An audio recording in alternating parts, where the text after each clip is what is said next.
The city of Atlanta being held hostage by cyber attackers tonight. Your name, your information could all be in the hands of a hacker. So who did it, and how did the city allow it to happen? We're asking the questions. A deadly house fire leaving investigators wondering why this house went up in flames. And another big day in the Tex MacGyver murder trial. His interrogation video played for the jury. The late feed starts right now. The city of Atlanta has experienced a ransomware cyber attack.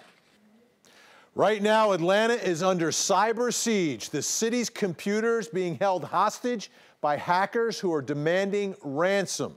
We were the first to tell you about this story, and our 11 Alive team has stayed on top of it all day long. Started at 5:40 this morning with this email from the hackers, and we have no idea when all of this is going to end. Many city systems are being affected, from courts to customer apps, and potentially millions across the metro area, including possibly you. Ryan Kruger is live at City Hall tonight, and City Hall could be shut down tomorrow. Ryan, what's the latest on all of that? I like the one that had a service. Yeah, that's likely not going to happen, Vinny. City Hall, the courts should be open. In fact, right now, I'm told there are workers inside City Hall right now trying to figure out how big this breach is. And that's one of the biggest concerns we're hearing tonight. We don't know who all is impacted. Could be city employees, it could be city residents, it could be anyone who's done business with the city, or it could be no one. We don't know yet. We're getting a lot of concerning questions from you on Facebook and on Twitter, so we took 4 of your biggest questions, and here are the best answers we have for them tonight. Nearly 20,000 of you tuned in to the 11 Alive Facebook page to watch Atlanta city officials admit the city's computer systems were taken over by hackers. These are the top 4 questions we received from you on social media. The first question comes from Janine on Facebook, who asked what happened and who was affected. This attack has encrypted some of the city data. However, we're still validating the extent of the compromise. Translation: hackers got into the city's computer systems and are essentially holding them hostage until the city pays up more than $50,000.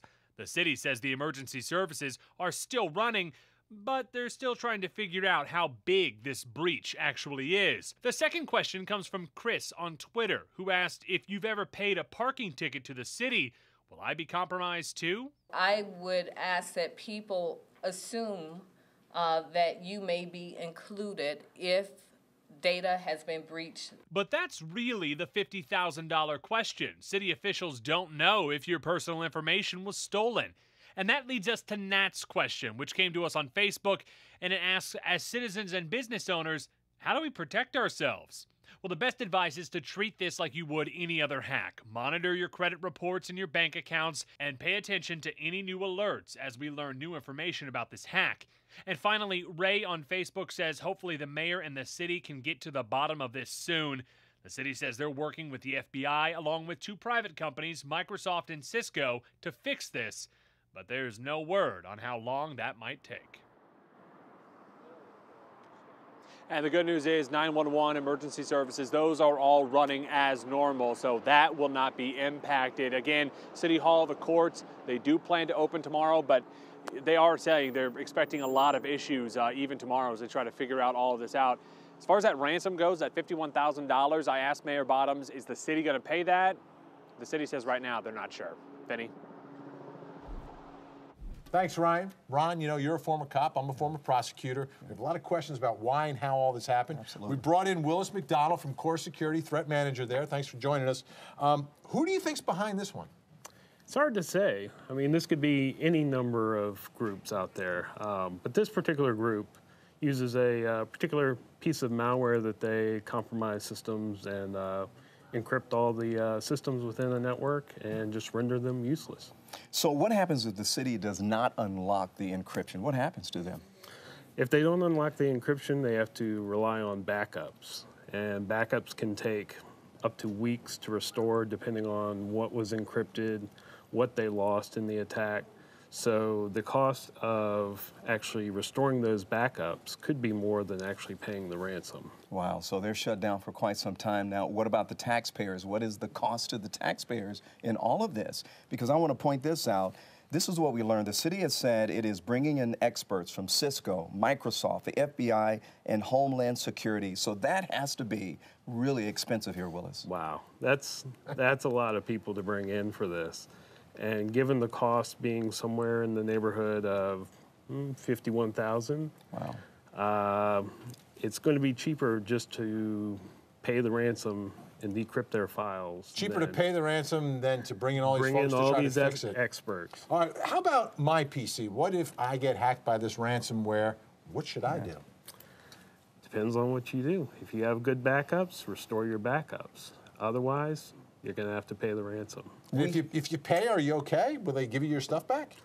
Depending on who it is, well, you just have to do it.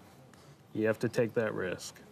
Another risk. Thanks so much, Willis. Appreciate it. Yeah. All right, so fellas, let's talk about how we got from there to here. It started about 18 hours ago, early this morning. So this is what happened. Around 5:30 in the morning, the city sends out an email to all of its employees telling them about this major IT issue and that they should power down and unplug from the wall. Now, we broke this story around 6 hours later, right around 11 a.m. So this is what happened next. Shortly after noon, the city of Atlanta emailed us to 11 Alive saying it was experiencing outages, no confirmation of an actual attack. Then we learned a few minutes later the FBI was actually working with the city to figure out what happened. And here's what happened next. Around 4:30, this is what happened. The city holds a news conference to explain their response to the attack, and the city is defending its response. This was just made aware, known to us this morning. How many companies have you seen deal with this who come before the public days, weeks later? So we didn't want to do that. We wanted to come before you as soon as we were made aware. City officials say they will offer more information as they continue this investigation. Let's talk about Atlanta, folks. New survey came out which shows we are the third fastest growing city in the country. We're a top 10 metro area competing with the big boys, you know, Philly, Boston, New York. But today's mess at City Hall, with Atlanta being held hostage by some ransomware for how much? $1 million. No, not millions, but $51,000? That's just another painful reminder that we're not there yet. Call them growing pains or just call them pains. Too many little things seem to cripple our town.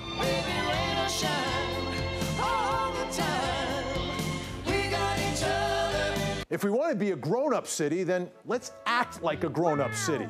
I'm a big kid now. And do the things that grown-up cities do, like, I don't know, update the infrastructure to support what's going on here.